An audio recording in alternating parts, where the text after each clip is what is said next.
वर्ष 2047 में राजस्थान कैसा होगा, फिर भी विपक्ष द्वारा बार बार आलोचना की जा रही है। मैं इसके लिए कहना चाहूंगा कि जब भी आपका हौसला आसमान तक जाएगा, जब भी आपका हौसला आसमान तक जाएगा, याद रखना कोई ना कोई पंख काटने जरूर आएगा। माननीय अध्यक्ष जी, अभी बात चली किसान की।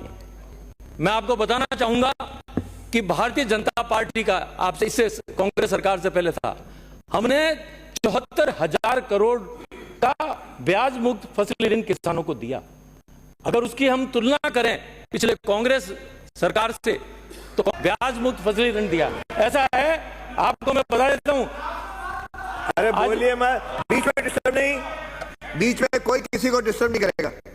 माननीय अध्यक्ष जी, मैं ये आंकड़ा बिल्कुल अच्छी तरीके से दे रहा हूं और मैं आपको बताना चाहूंगा, आप भी बोल रहे थे कि जो मैं आंकड़ा दे रहा हूं वो है वर्ष 13 से 18 तक, 2013 से 18 तक, और आपका मैं जो आंकड़ा दे रहा हूं वो दे रहा हूं 2008 से वर्ष 2013 तक, कि आपने 25,000 करोड़ से कम का ब्याज किसानों को दिया है, ऋण, ब्याज मुक्त फसली ऋण।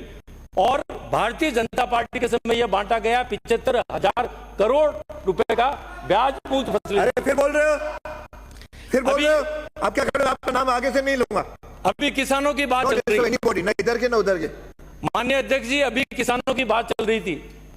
हम लेकर के आए किसानों का दुर्घटना बीमा 10 लाख तक का, और 10 लाख तक का पूरे देश में अगर कहीं ये बीमा हुआ किसानों का, केवल राजस्थान में हुआ माननीय वसुंधरा राजे जी के साथ, और उसको आपने बंद कर दिया।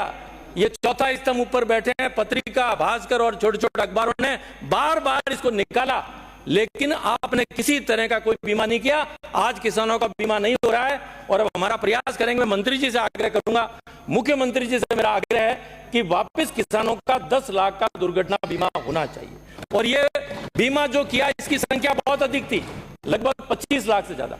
मैं अभी आपको बताना चाहता हूं, अभी किसानों की बात चली, अगर पिछले 2 साल में अगर हम देखें तो जो ब्याज मुक्त फसली ऋण किसानों को दिया गया है, वो किसान सब डिफॉल्टर हो गए।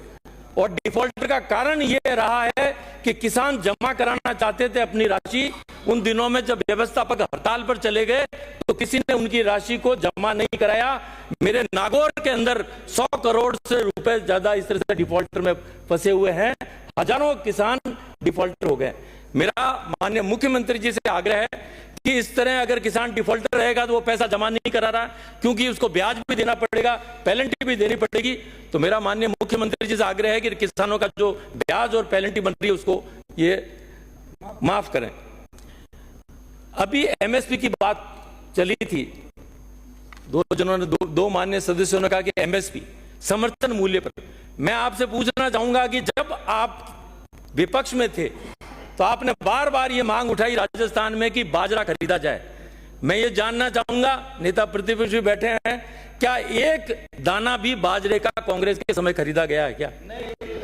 और आंकड़े हैं, मैं आपको बताना चाहूंगा, समर्थन मूल्य के देख लें कि राजस्थान में सबसे पहले अगर मूंग खरीदा, जो कि राजस्थान में इतना होता पूरा देश एक तरफ और राजस्थान एक तरफ, तो वो खरीदा गया है तो भारतीय जनता पार्टी के शासनकाल में खरीदा।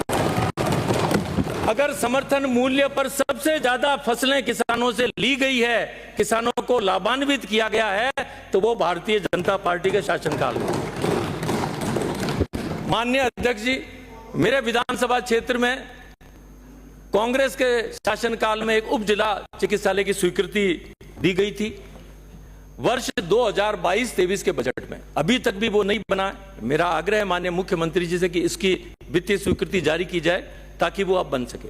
इसी तरह से मेरे डेगाना विधानसभा क्षेत्र में निम्बोला कला गांव है, जहां पर कांग्रेस के समय पीएससी की घोषणा की गई थी, लेकिन वो अभी भी शुरू नहीं हुई है। मेरा मुख्यमंत्री जी से आग्रह है कि वो भी शुरू करने की स्वीकृति प्रदान करें। और इसके अलावा भौगोलिक स्थिति को देखते हुए चुई, आंतरोली कला, बिखरनिया कला, चांदारून में भी पीएससी की स्वीकृति करने का श्रम करें। और मैं माननीय मुख्यमंत्री जी से यह भी आग्रह करना चाहूंगा कि चांदारून में यदि पीएससी बनाई जाती है तो वो पीएससी पूरी भामाशाहों के द्वारा बना दी जाएगी। इसी तरह से थामला में लगातार कॉलेज की मांग चल रही है, और कांग्रेस के समय जो वहां का उपखंड मुख्यालय है थामला का रिया, वहां के लिए कॉलेज की स्वीकृति दी गई है कांग्रेस के शासनकाल में, लेकिन अभी तक वहां कॉलेज शुरू नहीं हो पाया है। और जो भूमि का आवंटन किया गया है उसके लिए ग्राम पंचायत और पंचायत समिति में विवाद है और राजस्व मंडल द्वारा उसके लिए स्टे कर दिया गया है, यथास्थिति के आदेश हैं, इसलिए वो थामला में अगर खोल दिया जाए तो वहां के लोग लाभान्वित होंगे।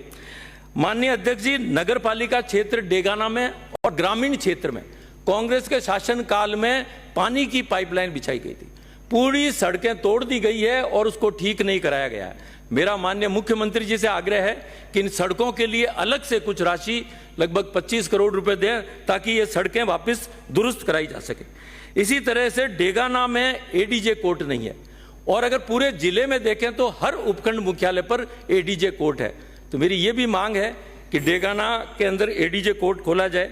बिजली के संकट को देखते हुए पंचायत मुख्यालय पुंदलोता और माझी में 3311 केवीजीएस के स्वीकृति प्रदान करें माननीय मुख्यमंत्री जी।